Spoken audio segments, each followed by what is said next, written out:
All right, let's start this the way it actually shows up in real life rather than in a textbook. You walk into a room and before you've even looked at the monitor, you already know something's off. The patient's sitting upright, their shoulders are working, they're breathing faster than they should be, maybe you hear a wheeze or maybe it's quiet, and that's definitely worse. And in that moment, everything you understand about the respiratory system will determine what you do next. So this video isn't about memorizing parts of the lung for the sake of it. It's about building a mental model that you can use at the bedside. At its core, the respiratory system is doing two things, and everything else hangs off of that. First, it's moving air in and out, that's ventilation. And second, it's exchanging gases, oxygen in, carbon dioxide out. And that happens at the level of the alveoli, where air meets blood across an incredibly thin membrane. The structure is designed perfectly for that job. You've got conducting airways, the nose, pharynx, trachea, bronchi, whose role it is to get air where it needs to go, warming it, humidifying it, and filtering it along the way. And then those airways branch down into smaller and smaller bronchioles until you hit the alveoli, millions of tiny sacs that massively increase surface area so gas exchange can happen efficiently. But structure alone isn't enough. You need movement, and that's where the diaphragm and intercostal muscles come in, generating negative pressure to pull air into the lungs. And you need matching. Ventilation has to align with perfusion, meaning air reaching alveoli has to meet blood flow in the surrounding capillaries. If that matching fails, oxygen delivery drops, carbon dioxide rises, and patients deteriorated. So we're going to go back to these fundamentals throughout this video. Can air get in and out? Can gas actually cross into the blood? And is ventilation matching perfusion? Because every respiratory condition you'll ever see, from asthma to COPD to pneumonia to PE, is essentially a failure in one or more of those steps. So now that we've got the big picture, let's zoom in a bit, because understanding respiratory physiology at a surface level is useful, but what actually gets you through exams, and more importantly real patients, is understanding where it breaks. So we'll start with ventilation, because this is where a lot of exam questions actually live. Ventilation isn't just air moving in and out, it's driven by pressure gradients. Air will always move from an area of higher pressure to lower pressure. At rest, the pressure inside the alveoli is equal to atmospheric pressure, so there's no airflow. When you inspire, the diaphragm contracts and moves downward, and the chest wall expands. That increases the volume of the thoracic cavity. And when volume increases, pressure falls. So now the pressure inside the alveoli drops slightly below atmospheric pressure and air flows in. Expiration is usually passive. The diaphragm relaxes, the lungs recoil, volume decreases, pressure inside the alveoli rises above atmospheric pressure, and air flows out. Now, clinically, this becomes important when you think about obstruction.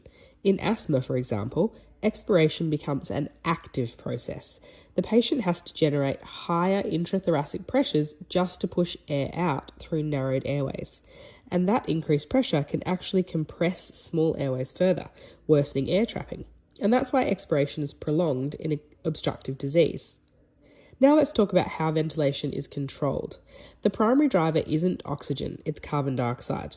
Carbon dioxide diffuses into the blood, combines with water to form carbonic acid, which dissociates into hydrogen ions, and it's actually the rise in hydrogen ion concentration, the drop in pH, that is detected by central chemoreceptors in the brain.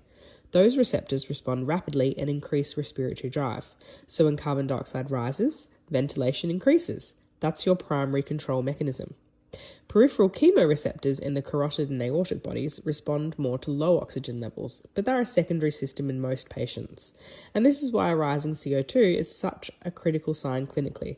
It tells you that the patient's ventilatory system is no longer keeping up with metabolic demand. And in something like acute asthma, once carbon dioxide starts to normalise or rise, that's not improvement, that's failure.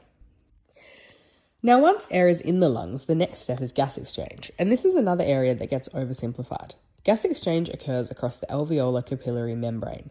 This membrane is incredibly thin, about 0.5 micrometers, and that's intentional because diffusion needs to happen quickly. The movement of gases is driven by partial pressure gradients, so oxygen moves from an area of higher partial pressure in the alveoli into the blood, where the partial pressure is lower. At the same time, carbon dioxide moves from the blood, where its partial pressure is higher, into the alveoli. Now, oxygen is a bit trickier than carbon dioxide. Oxygen has to diffuse across the membrane, enter the plasma, and then bind to hemoglobin within red blood cells. And hemoglobin has a finite capacity. So oxygen demand delivery depends not just on diffusion, but also on hemoglobin concentration and saturation. This is why someone can have a normal oxygen saturation, but still be unwell if their hemoglobin is low. Now, carbon dioxide behaves differently. Carbon dioxide diffuses much more easily than oxygen, about 20 times more readily. And most of it isn't just dissolved in plasma, it's transported as bicarbonate. Carbon dioxide enters the red blood cells, is converted into carbonic acid via carbonic anhydrase, and then dissociates into bicarbonate and hydrogen ions. That bicarbonate is then transported in the plasma. So when we talk about carbon dioxide retention, we're really talking about failure of ventilation to remove that load. Now, another key factor in gas exchange is time. Red blood cells only spend about 0.75 seconds in the pulmonary capillaries under normal conditions. That's usually more than enough time for full oxygen equilibration. But in disease states like fibrosis or severe VQ mismatch, diffusion can become limited.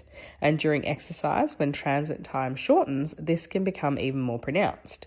So gas exchange isn't just about structure, it's about gradients, membrane integrity, and time. The goal is for oxygen to move from the alveoli into the blood and carbon dioxide to move from the blood into the alveoli. But this only works if ventilation and perfusion are matched. And this is where V over Q, ventilation over perfusion, becomes really important. Ideally, every alveolus that is ventilated is also perfused with blood. That's perfect matching. But in reality, that doesn't always happen. If you've got ventilation without perfusion, so air is reaching the alveoli but there's no blood flow, that's what we call dead space. A classic example is a pulmonary embolism. If you've got perfusion without ventilation, blood flow is flowing but the alveoli aren't being ventilated, that's effectively a shunt. Think pneumonia or severe airway obstruction. And most respiratory pathology sits somewhere along this spectrum of mismatch. Now, why does this matter clinically? Because VQ mismatch is one of the most common causes of hypoxia, and importantly, oxygen can often improve VQ mismatch, but it won't fix a true shunt. That distinction comes up a lot in exams. All right, let's bring this together with a case.